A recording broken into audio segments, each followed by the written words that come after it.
আসসালামু আলাইকুম। আমন্ত্রণ বাংলাদেশি সংবাদে আপনাদের সাথে আছি নাদিরা আশরাফ। শুরুতেই বিআরবি কেবলস সংবাদ শিরোনাম। জনগণের আস্থার মর্যাদা রাখতে হবে বলেছেন প্রধানমন্ত্রী। উন্নয়ন প্রকল্পের গতি ও মান নিশ্চিতে নজরদারি বাড়ানোর নির্দেশ। ৩০ ডিসেম্বর ভোট ডাকাতির উৎসব হয়েছে বলেছেন মির্জা ফখরুল। শোচনীয় ব্যর্থতার জন্য বিএনপি নেতারা অসংলগ্ন প্রলাপ বকছে, মন্তব্য কাদেরের। ঢাকা উত্তর সিটি কর্পোরেশনের মেয়র পদে উপনির্বাচন ২৮ ফেব্রুয়ারি। নির্বাচনে কোনো দল না এলে কমিশনের বিবেচ্য নয় বললেন ইসি সচিব। ভারত থেকে রোহিঙ্গা অনুপ্রবেশ বন্ধে কঠোর নির্দেশ পররাষ্ট্রমন্ত্রী। ব্রাহ্মণবাড়িয়া সীমান্তে ৪ দিন অবস্থানের পর ভারতেই ফিরে গেল ৩১ রোহিঙ্গা। ২১ পদক পাওয়া গীতিকার সুরকার আহমেদ ইমতিয়াজ বুলবুল আর নেই। রাষ্ট্রপতি ও প্রধানমন্ত্রীর শোক।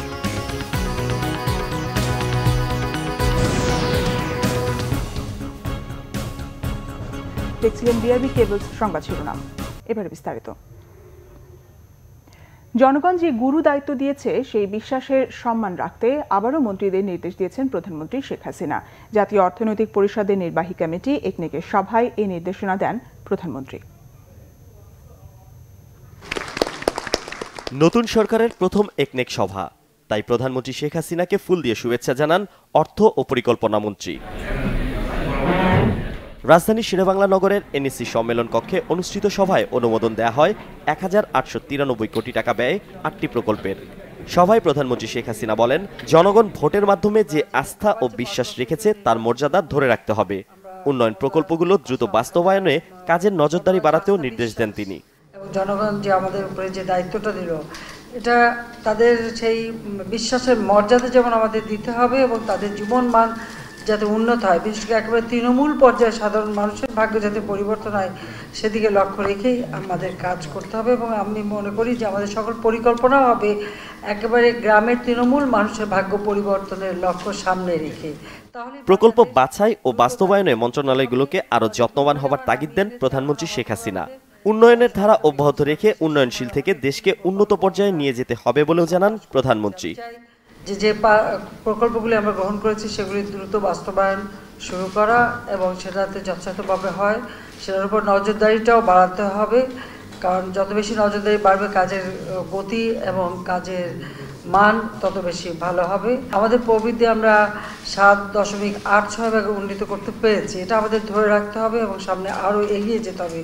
সে কথা মাথায় রেখেই আমাদের প্রকল্প বাছাই করা এবং প্রকল্প প্রণয়ন ও বাস্তবায়ন এই দিকে আমাদের বিশেষভাবে দৃষ্টি দিতে হবে। সভায় মেয়র হানিফ ফ্লাইওভারের ডেমরা মহাসড়কে 4 লেনে উন্নতিকরণ, 7টি টেক্সটাইল ভোকেশনাল ইনস্টিটিউটের উন্নয়ন ও নতুন 6টি টেক্সটাইল ভোকেশনাল ইনস্টিটিউট স্থাপনের প্রকল্প ছাড়াও আরও 6টি প্রকল্পের অনুমোদন দেয়া হয়েছে একনেক সভায়। সানজিদ আহমেদ, বাংলা ভিশন, ঢাকা। টানা তৃতীয় মেয়াদে প্রধানমন্ত্রীর দায়িত্ব নেওয়ায় শেখ হাসিনাকে অভিনন্দন ও শুভেচ্ছা জানিয়েছেন জার্মান চ্যান্সেলর অ্যাঙ্গেলা মার্কেল। মঙ্গলবার গণভবনে প্রধানমন্ত্রী শেখ হাসিনার সঙ্গে সৌজন্য সাক্ষাৎ করে শুভেচ্ছা বার্তা পৌঁছে দেন বাংলাদেশের জার্মানির রাষ্ট্রদূত পিটার ফার্নহোলস। সৌজন্য সাক্ষাতের পর প্রধানমন্ত্রীর প্রেস সচিব ইহসানুল করিম সাংবাদিকদের বলেন, পারস্পরিক অংশীদারিত্বের ক্ষেত্রে জার্মান বাংলাদেশের পাশে থাকবে বলে প্রতিশ্রুতি দিয়েছেন চ্যান্সেলর। বার্তায় মার্কেল বাংলাদেশের আর্থ-সামাজিক অগ্রগতি ও সফলতা কামনা করেছেন বলে জানান ইহসানুল করিম। প্রধানমন্ত্রীর সঙ্গে সৌজন্য সাক্ষাতে জার্মান রাষ্ট্রদূত বলেন, আওয়ামী লীগ যে নির্বাচনে ইশতেহার দিয়ে ক্ষমতায় এসেছে তা বাস্তবায়নে জার্মানি সহায়তা করবে। এ সময় রাষ্ট্রদূত সন্ত্রাসবাদের বিরুদ্ধে বাংলাদেশের অবস্থানের প্রশংসা করেছেন বলে জানান প্রেস সচিব। বিএনপি মহাসচিব মির্জা ফখরুল ইসলাম আলমগীর বলেছেন, ৩০ ডিসেম্বরের নির্বাচনে বিএনপি নয় আওয়ামী লীগের পরাজয় হয়েছে। অন্যদিকে পদত্যাগ করে দল নিরপেক্ষ সরকারের অধীনে নির্বাচন না দিলে সরকারের শোচনীয় পতন হবে বলে হুঁশিয়ারি দিয়েছেন সিনিয়র যুগ্ম মহাসচিব রুহুল কবির রিজভী। মঙ্গলবার দুপুরে ঠাকুরগাঁওয়ের স্থানীয় পৌর মিলনায়তনে বিএনপি নেতাকর্মীদের উদ্দেশ্যে নির্বাচন পরবর্তী এক মতবিনিময় সভায় বিএনপি মহাসচিব মির্জা ফখরুল ইসলাম আলমগীর বলেন, একাদশ জাতীয় সংসদ নির্বাচনে পরাজিত হয়েছে মানুষের মুক্তি, স্বাধীনতার চেতনা ও মূল্যবোধ। তিনি বলেন, মানুষের সব শুভ চিন্তা ও চেতনাকে কেড়ে নেওয়া হয়েছে। রাষ্ট্র যদি শত্রুতে পরিণত হয়, রাষ্ট্র যদি নিপীড়ক হয়, রাষ্ট্র যদি ডাকাতি করে, তখন সেই সাধারণ মানুষ যারা নিরস্ত্র অসহায় তারা কি করবে? সেই জন্য আমি বারবার করে বলি, বিএনপি পরাজিত হয়নি, ঐক্যফ্রন্ট পরাজিত হয়নি, পরাজিত হয়েছে গণতন্ত্র, পরাজিত হয়েছে বাংলাদেশের স্বাধীনতার যে চেতনা, মুক্তিযুদ্ধের যে চেতনা। বন্ধুগণ, এদিকে নয়াপল্টনে বিএনপির কেন্দ্রীয় কার্যালয়ে সংবাদ সম্মেলনে দলের সিনিয়র যুগ্ম মহাসচিব রুহুল কবির রিজভী গণপরিবহনে নৈরাজ্য ও সড়ক দুর্ঘটনায় মৃত্যুর মিছিলের দায় নিয়ে সড়ক পরিবহন মন্ত্রী ওবায়দুল কাদেরের পদত্যাগ দাবি করেন। তিনি অভিযোগ করেন, বিরোধী মতের নেতাকর্মীদের উপর নির্যাতন, হামলা, মামলা অব্যাহত আছে। শেখ হাসিনা সাড়ম্বরে এখন ভালো ভালো উদ্যোগের কথা বলে মানুষের মন থেকে তার অপকীর্তি মুছতে পারবেন না। সময় থাকতে ভোটাধিকার ফিরিয়ে দিতে হবে, নইলে সরকারের বিপজ্জনক অবতরণ হবে। তাই দ্রুত তত্ত্বাবধায়ক ব্যবস্থা ফিরিয়ে দিন, সমাজে ন্যায় বিচার প্রতিষ্ঠা করার জন্য এবং গণমাধ্যমের স্বাধীনতা ফিরিয়ে দিয়ে গণতন্ত্রকে প্রতিষ্ঠা করার জন্য এই মুহূর্তে শেখ হাসিনার পদত্যাগ সহ সরকারের পদত্যাগ করা অত্যন্ত জরুরি। বেগম খালেদা জিয়ার সুচিকিৎসা নিশ্চিত ও অবিলম্বে মুক্তির দাবি জানান রুহুল কবির রিজভী। মিজানুর রহমান সবুজ, বাংলা ভিশন, ঢাকা। সড়ক পরিবহন ও সেতুমন্ত্রী ওবায়দুল কাদের বলেছেন, শোচনীয় ব্যর্থতার জন্য বিএনপি নেতারা অসংলগ্ন প্রলাপ বকছেন। আওয়ামী লীগ সভাপতি শেখ হাসিনাকে চোখের মণির মতো পাহারা দিয়ে রাখতে 14 দলের নেতাদের প্রতি আহ্বান জানিয়েছেন দলের সভাপতি মণ্ডলীর সদস্য মোহাম্মদ নাসিম। আর আওয়ামী লীগের উপদেষ্টা মণ্ডলীর সদস্য তোফায়েল আহমেদ বলেছেন, নির্বাচনকে প্রশ্নবিদ্ধ করতেই সংসদে যোগ দিতে চায় না বিএনপি। মতিঝিলে বিআরটিসি কর্মকর্তাদের সাথে বৈঠক করেন সড়ক পরিবহন ও সেতুমন্ত্রী ওবায়দুল কাদের। পরে সাংবাদিকদের প্রশ্নের জবাবে তিনি বলেন, বিএনপির অবস্থা এখন শিল্পী জয়নুল আবেদিনের কাদায় আটকে পড়া গরুর গাড়ির মতো। বিএনপি মহাসচিবের মুখে শোচনীয় ব্যর্থতার প্রলাপ। এখনকার কথাবার্তা, আচরণে ভুল থেকে শিক্ষা নেয়া কোনো ইঙ্গিত, ইশারা বা লক্ষণ পাওয়া যাচ্ছে না। এদিকে রাজধানীর ডিপ্লোমা ইঞ্জিনিয়ার্স ইনস্টিটিউট মিলনায়তনে এক অনুষ্ঠানে বক্তব্য রাখেন আওয়ামী লীগ সভাপতি মণ্ডলীর সদস্য মোহাম্মদ নাসিম। এ সময় তিনি বলেন, শেখ হাসিনা সরকার নিয়ে ষড়যন্ত্র হলে রাজপথে নামবে 14 দল। কোনো বিভ্রান্তি নয়, কোনো সংশয় নয়। 14 দল ইনশাল্লাহ আছে, থাকবে ইনশাল্লাহ। শেখ হাসিনার নেতৃত্বে তার পিছনে থাকবে ইনশাল্লাহ 14 দল। আগামী দিনগুলোতে শেখ হাসিনা সরকারকে চোখের মণির মতো রক্ষা করা। এ সময় আওয়ামী লীগের উপদেষ্টা মণ্ডলীর সদস্য তোফায়েল আহমদ বলেন, 70-এর নির্বাচনের মতো একাদশ জাতীয় সংসদ নির্বাচনেও নৌকার পক্ষে গণজোয়ার সৃষ্টি হয়েছিল। বিএনপি পার্লামেন্টে যাবে না, তারা বলেছে ভুল। এই নির্বাচনকে তারা প্রশ্নবিদ্ধ করতে চায়, ভুল। এই দিনের জন্য মানুষ অপেক্ষা করেছিল যে কবে বাংলাদেশের সংসদ হবে যেখানে স্বাধীনতা বিরোধীরা থাকবে না। মানুষের প্রত্যাশা অনুসারে এবারের সংসদ খুনি ও যুদ্ধাপরাধী মুক্ত হয়েছে বলেও দাবি করেন আওয়ামী লীগ নেতারা। মুহিবুল্লাহ মুহিব, বাংলা ভিশন, ঢাকা। ঢাকা উত্তরের মেয়র পদে উপনির্বাচন 28 ফেব্রুয়ারি। কমিশন সভা শেষে নির্বাচন কমিশন সচিব হেলাল উদ্দিন আহমেদ এ তফসিল ঘোষণা করেন। ঢাকা উত্তরের মেয়র পদের পাশাপাশি 2 সেটের সম্প্রসারিত অংশের 36টি ওয়ার্ডের কাউন্সিলর নির্বাচন হবে আগামী 28 ফেব্রুয়ারি। মনোনয়নপত্র দাখিলের শেষ দিন 30 জানুয়ারি। একই দিন অনুষ্ঠিত হবে কিশোরগঞ্জ 1 আসনে পুনর্নির্বাচন। এই আসনে সৈয়দ আশরাফুল ইসলাম সংসদ সদস্য নির্বাচিত হলেও তিনি এমপি হিসেবে শপথ নিতে পারেননি। এছাড়া সংরক্ষিত নারী আসনে নির্বাচনের তফসিল ঘোষণা হবে 3 ফেব্রুয়ারি। নির্বাচন কমিশন সচিব জানান, কোনো দল নির্বাচনে এলো বা না এলো তা কমিশনের বিবেচনায়। ভারতে আশ্রিত কোনো রোহিঙ্গা যেন কোনোভাবেই বাংলাদেশে অনুপ্রবেশ করতে না পারে সেজন্য বাংলাদেশ বর্ডার গার্ড বিজিবিকে কড়া নির্দেশ দেওয়া হয়েছে বলে জানিয়েছেন পররাষ্ট্রমন্ত্রী ডক্টর এ.কে. আব্দুল মোমেন। তিনি বলেছেন, ভারতীয় কর্তৃপক্ষ কোনো রোহিঙ্গাকে বাংলাদেশে ঠেলে দেবে না বলে জানিয়েছে। দালালরা রোহিঙ্গাদের প্রলোভন দেখিয়ে বাংলাদেশে পাচার করছে বলে দাবি করেন তিনি। এদিকে আর কোনো রোহিঙ্গাকে ঠাঁই না দিতে আহ্বান জানিয়েছেন সাবেক কূটনীতিকরা। বাংলাদেশে পালিয়ে আসা প্রায় 12 লাখ রোহিঙ্গার কাউকে এখন পর্যন্ত ফেরত নেয়নি মিয়ানমার। মরার উপর খাঁড়ার ঘা হিসেবে ভারতে আশ্রিত রোহিঙ্গারা নতুন করে অনুপ্রবেশ শুরু করেছে বাংলাদেশে। বিভিন্ন গণমাধ্যম জানিয়েছে, এ পর্যন্ত 1400 রোহিঙ্গা ভারত থেকে পালিয়ে বাংলাদেশে এসেছে। এ নিয়ে নতুন করে উদ্বেগ তৈরি হয়েছে বাংলাদেশে। তবে পররাষ্ট্রমন্ত্রী ডক্টর এ.কে. আব্দুল মোমেন জানিয়েছেন, আর কোনো রোহিঙ্গা যাতে বাংলাদেশে পালিয়ে আসতে না পারে সে ব্যাপারে ভারতের সহায়তা চাওয়া হয়েছে।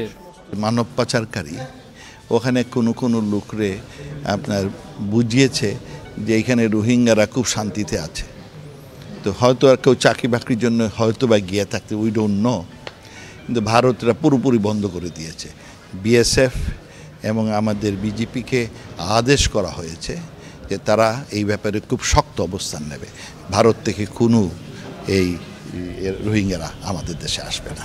এদিকে সাবেক কূটনীতিক মোহাম্মদ জমির বলেছেন, বিপুল সংখ্যক রোহিঙ্গার ভারে হিমশিম খাওয়া বাংলাদেশে আর কোনোভাবেই অন্য দেশে রোহিঙ্গাদের ঢুকতে দেওয়া উচিত নয়। আমরা তো অনেক সহমর্মিতা দেখিয়েছি, আমরা অনেক বদান্যতা দেখেছি, কিন্তু একটা লিমিট আছে। যদি এই 1200-1300 যদি যেতে চায় ফেরত, তারা যদি ভারতে থাকতে না চায়, তাহলে উচিত ইউনাইটেড নেশনস থেকে তাদের একটা আলাদা ক্যাম্প করে দেওয়া ভারতের মধ্যে, যেখানে তারা থাকবে। ইন্টারন্যাশনাল অর্গানাইজেশন ফর মাইগ্রেশন তারা আছে, UNHCR আছে, UNDP, তারা দেখাশোনা করবে, যেরকম আমাদের এখানে করার কথা তাদের ঠিক সেইভাবে করবে। রোহিঙ্গাদের দ্রুত ফিরিয়ে নিতে মিয়ানমারের প্রতি আহ্বান জানিয়েছেন নতুন পররাষ্ট্রমন্ত্রী ও সাবেক এই কূটনীতিক। ইমরুল কায়েস, বাংলা ভিশন, ঢাকা। এদিকে ব্রাহ্মণবাড়িয়ার কসবা সীমান্তে শূন্য রেখায় 4 দিন অবস্থানের পর অবশেষে ভারতেই ফিরে গেল 31 রোহিঙ্গা।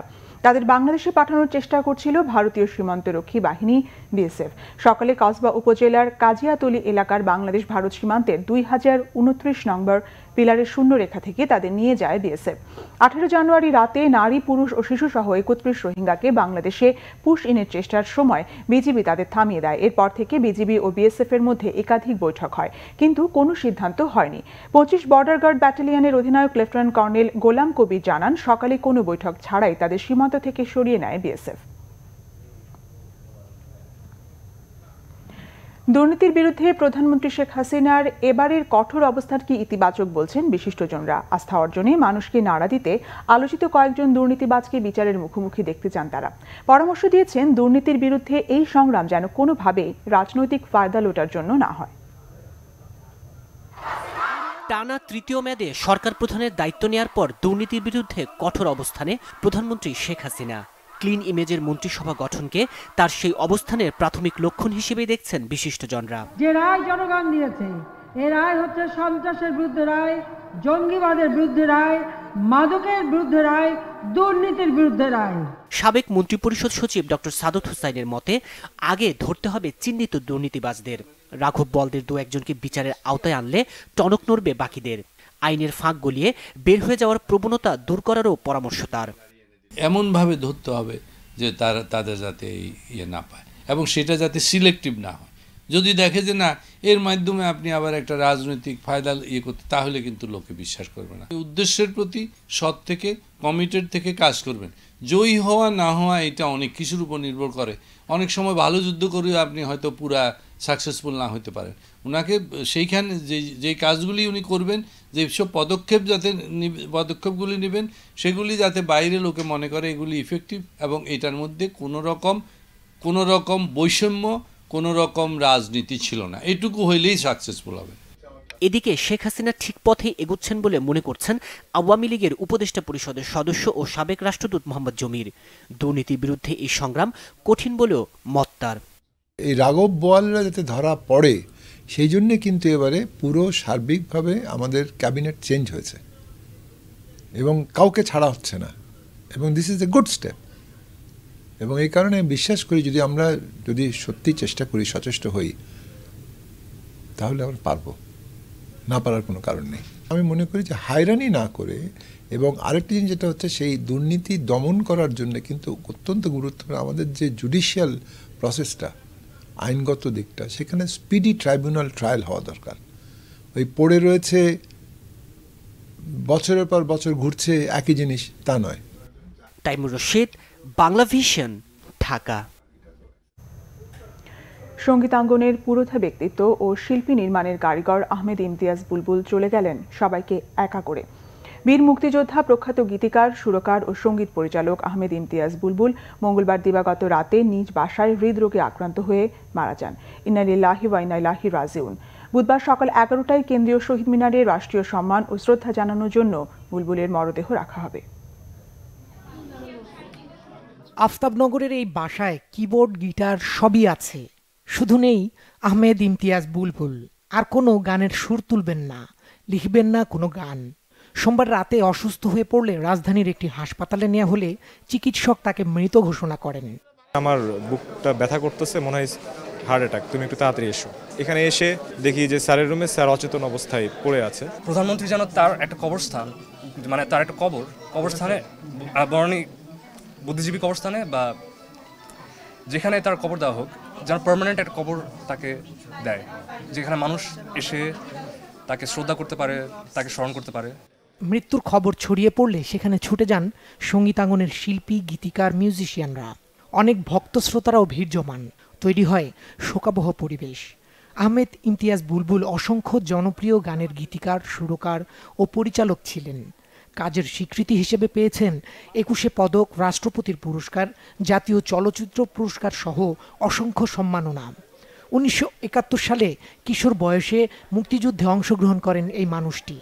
আমার মতে ওনার এই বয়স হয় না যে পৃথিবী থেকে চলে যাওয়ার। ওনার অনেক কিছু দেওয়ার ক্ষমতা ছিল, তার মধ্যে ওনার সুরের ক্ষেত্রে, কম্পোজিশনের ক্ষেত্রে, লেখার ক্ষেত্রে। উনি শেষ পর্যন্ত দুঃখের সহিত বলতো যে আমাদের সঙ্গীতটা কোন দিকে যাচ্ছে, এই আক্ষেপটা ওনার সাথে বরাবরই ছিল। ওনার লেখায়, ওনার সুরে, ওনার কম্পোজিশনে বাংলা গানের যে উচ্চতম মাত্রা, সেটা বাংলা গান যতদিন থাকবে বুলবুল ভাই ততদিন থাকবে না। তার লেখা গানগুলো অসংখ্য গান রয়েছে, যেগুলো প্রত্যেকটা গান ভেঙে আরও 10টা গান লেখা যাবে। দেশের এই ক্ষতি কোনোদিন পূরণ হবে না, আর আহমেদ ইমতিয়াজ বুলবুল কোনোদিন বারবার জন্ম নেবে না।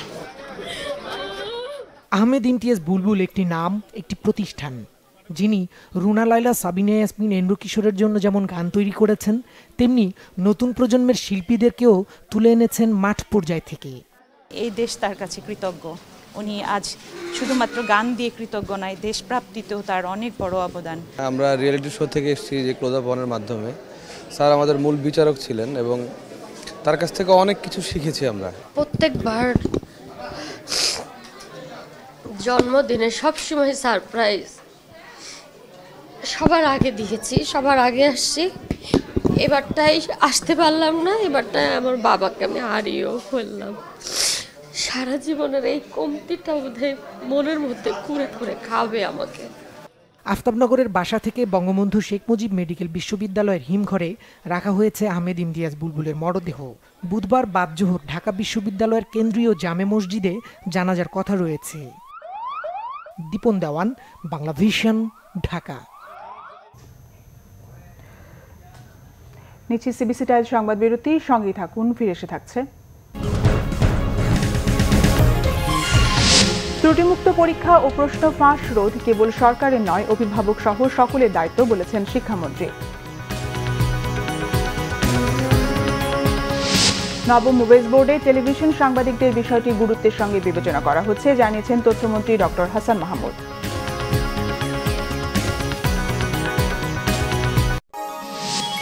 আপনারা দেখছেন বাংলা ভিশন সংবাদ।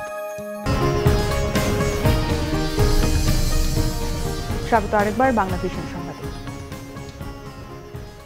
সঙ্গীত জগতের কিংবদন্তি গীতিকার, সুরকার আহমেদ ইমতিয়াজ বুলবুল ছিলেন রণাঙ্গনের মুক্তিযোদ্ধাও। সঙ্গীতের এই কারিগরের হাতে বাংলা গান ও সুরই শুধু সমৃদ্ধ হয়নি, জনপ্রিয়তার ছোঁয়া পেয়েছেন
মেঘ বিজলি বাদশা ছবিতে সঙ্গীত পরিচালনার মাধ্যমে চলচ্চিত্রে কাজ শুরু করে আর থামেননি বুলবুল।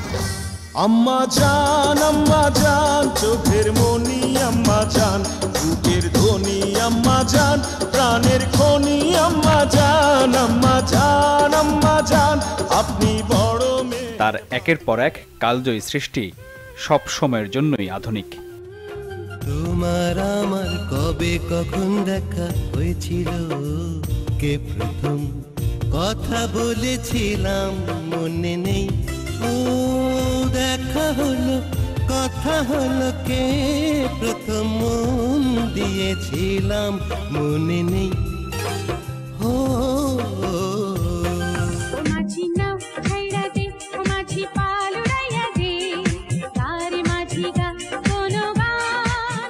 চলচ্চিত্রের পাশাপাশি আধুনিক গানেও তিনি ছিলেন অনন্য। রুনা লায়লা, সাবিনা ইয়াসমিন, সৈয়দ আব্দুল হাদী, এন্ড্রু কিশোর, মনির খান সহ খ্যাতিমান শিল্পীরা আরও সমৃদ্ধ হয়েছেন আহমেদ ইমতিয়াজ বুলবুলের গানে কণ্ঠ দিয়ে। আমার বুকে মধ্যখানে মন যেখানে, হৃদয় যেখানে। তরুণ এবং নবাগতদেরও প্রেরণাদাতা তিনি।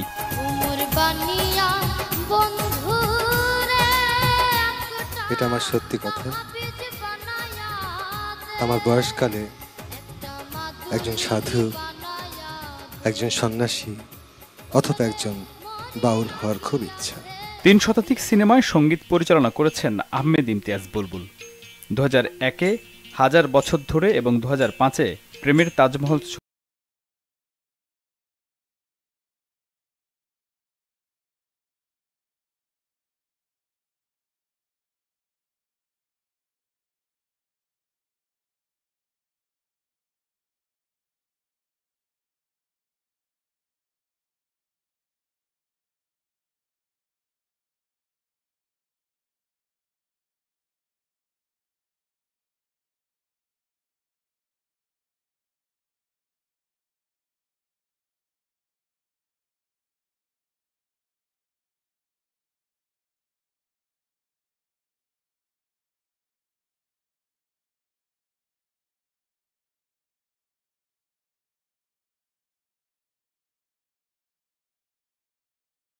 ত্রুটিমুক্ত পরীক্ষা ও প্রশ্ন ফাঁস রোধ কেবল সরকারের নয়, অভিভাবক সহ সকলের দায়িত্ব বলেছেন শিক্ষামন্ত্রী ডাক্তার দীপুমণি।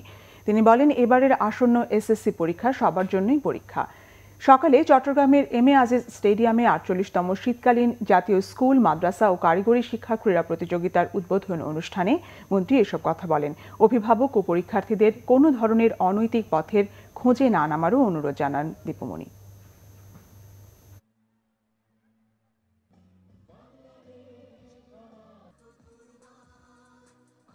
এসএসসি এবং সমমানের পরীক্ষা শুরু হতে যাচ্ছে। সেই পরীক্ষা আর সেটি আমাদের সবার জন্যই কিন্তু পরীক্ষা, এবং সেই পরীক্ষায় যেন আমরা সবাই ভালোভাবে উত্তীর্ণ হতে পারি। পরীক্ষার আগে আপনারা কোনো ধরনের কোনো অনৈতিক কোনো পথের খোঁজে নামবেন না। আমরা যেমন চেষ্টা করব কোনোভাবেই যেন কোনো দুর্বৃত্ত এই প্রক্রিয়ায় এটিকে নষ্ট করবার কোনো অপচেষ্টা চালাতে না পারে।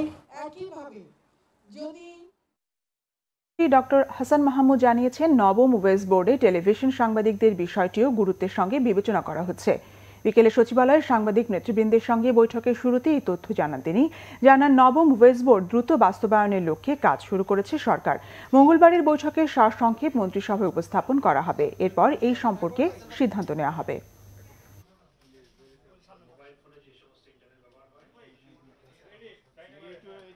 নবম ওয়েস বোর্ডে শুধুমাত্র সংবাদপত্রকে ইনক্লুড করা হয়েছে, এখানে টেলিভিশন ইনক্লুডেড নয়। এই বিষয়গুলো আমরা আলোচনা করব। নবম ওয়েস বোর্ডের মাধ্যমে সংবাদপত্রের যারা কাজ করেন তাদের বেতন ভাতাদি যাতে নিশ্চিত হয়, সেই লক্ষ্যে আমরা এই কাজটি দ্রুত শুরু করেছি। বাগেরহাটের ফকিরহাটে সড়ক দুর্ঘটনায় নিহত হয়েছে 4 জন, আহত অন্তত 15 জন। পুলিশ জানায়, খুলনা থেকে ছেড়ে যাওয়া ঢাকাগামী একটি বাস আরেকটি বাসকে অতিক্রম করার সময় বিপরীতমুখী একটি ট্রাকের সঙ্গে মুখোমুখি সংঘর্ষ হয়। এতে বাসের 3 যাত্রী ও ট্রাক চালক ঘটনাস্থলেই নিহত হন। প্রায় 2 ঘন্টা সড়কে যান চলাচল বন্ধ থাকে। এদিকে টাঙ্গাইলের কালিহাতী উপজেলার আনালিয়া বাড়ি এলাকায় ভোরে ট্রাক ও লরির মুখোমুখি সংঘর্ষে লরি চালক নিহত হন। আহত হন লরির হেলপার ও ট্রাক চালক সহ 2 জন। এছাড়া চট্টগ্রাম মহানগরীর ধনিয়ালা পাড়ায় সড়ক দুর্ঘটনায় নিহত হয়েছে এক স্কুল ছাত্র। চাঁপাইনবাবগঞ্জে জঙ্গি আস্তানা সন্দেহে র্যাবের 4.5 ঘণ্টার অভিযানে একজনকে আটক করা হয়েছে। শিবগঞ্জ উপজেলার কানসাটের শিবনারায়ণপুর গ্রামের কয়েকটি বাড়িতে অভিযান চালায় র্যাব। গতরাত 3:30 থেকেই অভিযান শুরু হয়। সকাল 8টায় অভিযানের সমাপ্তি ঘোষণা করা হয়। র্যাব 5 এর অধিনায়ক লেফটেন্যান্ট কর্নেল মাহবুবুল আলম জানান, শিবনারায়ণপুর গ্রামে গুলশান হামলার কয়েকজন আসামি অবস্থান করছে এমন সংবাদে অভিযানে যান তারা। গ্রামে 10 থেকে 12টি বাড়িতে তল্লাশি করেও কাউকে পাওয়া যায়নি, তবে জিজ্ঞাসাবাদের জন্য মনিরুল ইসলাম নামে একজনকে আটক করা হয়েছে। চিকিৎসা সেবায় প্রাতিষ্ঠানিক কোনো ডিগ্রি নেই, বই পড়ে শিখেছেন ডাক্তারি। এতেই 45 বছর ধরে নিয়মিত হোমিও চিকিৎসা সেবা দিয়ে যাচ্ছেন গাইবান্ধা সদরের খোলাহাটি ইউনিয়নের 96 বছর বয়সী ডাক্তার নুরুল ইসলাম। শুরুর দিকে এক পুরিয়া ওষুধের দাম নিতেন 5 পয়সা, তাই তার আরেক নাম 5 পাই ডাক্তার। গাইবান্ধা প্রতিনিধি আতিক বাবুর রিপোর্টে বিস্তারিত। ডাক্তার নুরুল ইসলাম এখনো খালি চোখে বই পড়তে পারেন। খুব ভোরে ঘুম থেকে ওঠেন তিনি। নামাজ পড়ে কোরআন শরীফ তেলাওয়াতের পর একটু হাঁটাহাঁটি করে ঠিক 9:30টার দিকে তার চিকিৎসালয়ে যান তিনি। পুরাতন বাজারে ছোট টিন শেড ঘরের 5 পাই ডাক্তার নুরুল ইসলামের এই চিকিৎসালয়ে রোগীদের ভিড় থাকে সব সময়। 45 বছর আগে এক পুরিয়া ওষুধের দাম নিতেন 5 পয়সা, আর তখন থেকেই তিনি পরিচিত 5 পাই ডাক্তার নামে। আমার গ্রামবাসী মহল্লাবাসী এগে মাঝে মধ্যে ওষুধ দিতাম। ওইটার উপর আরও বই পড়া ইচ্ছা আকর্ষণ আরও বেশি হয় দিনের পর দিন চাকরি করাকালীনই। যখন ওই ব্যাপারে চাকরি ছাড়িয়ে দিয়েছিলাম, তখন আমার বড় দুলাভাই ছিলেন, উনি হেলথ অ্যাসিস্ট্যান্ট ছিলেন। উনি বললেন যে আমার এই দোকানে প্রত্যেক দিন সকালে বা বিকেলে এইখানে এসে বসিয়ে ওষুধ দাও মানুষকে। তখন ও পরের দিন থেকে আমি ওইখানে বসি। আমি এবার প্রথম থেকেই ওই 1 ডোজ করে ওষুধ দিতাম, 5 পয়সা করে নিতাম। এটা ধরে রাখার জন্যে, মানুষের তার সুনামটা রাখার জন্যে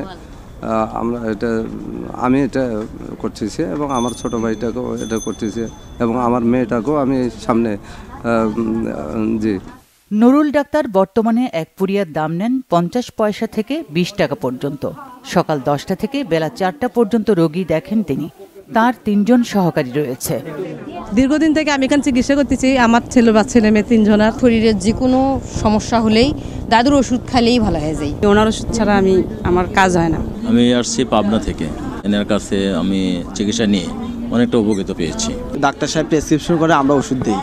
গরিব দুঃখীদের সবাই আসে, আর যারা ভিক্ষা করে তাদের কাছ থেকে টাকা নেওয়া হয় না। নুরুল ইসলামের জন্ম 1922 সালে।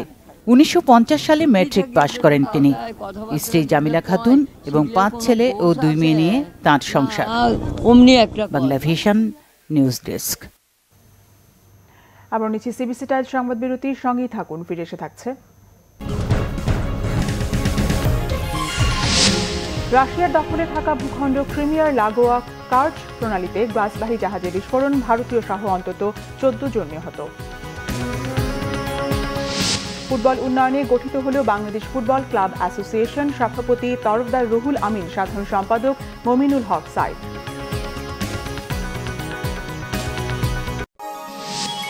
আপনারা দেখছেন বাংলা ভিশন সংবাদ।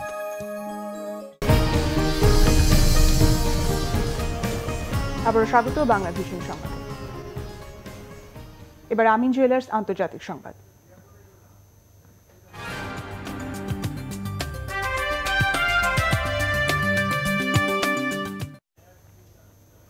রাশিয়ার দখলে থাকা ভূখণ্ড ক্রিমিয়া লাগোয়া কার্চ প্রণালীতে তরল গ্যাসবাহী জাহাজে বিস্ফোরণে ভারতীয় সহ অন্তত 14 জন নিহত হয়েছে, নিখোঁজ 5 জন।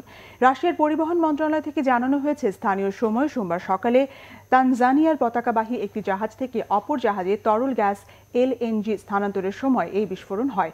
16 জন নাবিককে উদ্ধার করা গেলেও উত্তাল সমুদ্রে ঝাঁপিয়ে পড়া একাধিক নাবিকের কোনো খোঁজ মেলেনি। খারাপ আবহাওয়ার কারণে ব্যাহত হচ্ছে উদ্ধার তৎপরতা। দুটি জাহাজে থাকা নাবিকদের মধ্যে 16 জন তুরস্কের, 15 জন ভারতের এবং লিবিয়ার একজন ছিল। গত বছরের মে মাসে এই কার্ড প্রণালীতেই হামলা চালিয়ে ইউক্রেনের 3টি জাহাজ ও নাবিকদের আটক করেছিল রাশিয়া। ব্রেক্সিট চুক্তি বাস্তবায়নের অংশ হিসেবে যুক্তরাজ্যে বসবাসরত ইউরোপীয় ইউনিয়নের নাগরিকদের থাকা না থাকা নিশ্চিত করতে শুরু হয়েছে রেজিস্ট্রেশন কর্মসূচি। যুক্তরাজ্যের প্রধানমন্ত্রী থেরেসা মের পরিকল্পনা অনুযায়ী মঙ্গলবার পরীক্ষামূলকভাবে এই প্রকল্প শুরু হয়েছে। 35 লাখ EU নাগরিক এই কর্মসূচিতে অংশ নেবে বলে আশা করা হচ্ছে। ইউরোপীয় ইউনিয়নের নাগরিকরা যুক্তরাজ্যে থাকতে চাইলে অবশ্যই নির্দিষ্ট অর্থের বিনিময়ে এই রেজিস্ট্রেশন প্রক্রিয়ায় অংশ নিতে হবে। এজন্য পূর্ণবয়স্কদের 65 পাউন্ড বা 84 মার্কিন ডলার আর শিশুদের জন্য 42 মার্কিন ডলার নির্ধারণ করেছে দেশটির সরকার। এই রেজিস্ট্রেশনকে সাধারণ নাগরিকদের অনেকেই সাধুবাদ জানিয়েছেন। তবে এই প্রক্রিয়া বাস্তবায়নের আগে ব্রেক্সিট ইস্যুতে নতুন গণভোটের দাবি তুলেছেন যুক্তরাজ্যের বিরোধী দল লেবার পার্টির নেতা জেরেমি করবিন। নামগুলো আরিফা জানি। জনগণের আস্থার মর্যাদা রাখতে হবে বলেছেন প্রধানমন্ত্রী। উন্নয়ন প্রকল্পের গতি ও মান নিশ্চিতে নজরদারি বাড়ানোর নির্দেশ। 30 ডিসেম্বর ভোট ডাকাতির উৎসব হয়েছে বলেছেন মির্জা ফখরুল। শোচনীয় ব্যর্থতার জন্য বিএনপির নেতারা অসংলগ্ন প্রলাপ বকছে মন্তব্য কাদেরের। ঢাকা উত্তর সিটি কর্পোরেশনে মেয়র পদে উপনির্বাচন 28 ফেব্রুয়ারি। নির্বাচনে কোনো দল না এলে কমিশনের বিবেচনায় বললেন ইসি সচিব। ভারত থেকে রোহিঙ্গা অনুপ্রবেশ বন্ধে কঠোর নির্দেশ পররাষ্ট্রমন্ত্রী। ব্রাহ্মণবাড়িয়া সীমান্তে 4 দিন অবস্থানের পর ভারতেই ফিরে গেল 31 রোহিঙ্গা। 21 পদক পাওয়া গীতিকার সুরকার আহমেদ ইমতিয়াজ বুলবুল আর নেই। রাষ্ট্রপতি ও প্রধানমন্ত্রীর শোক।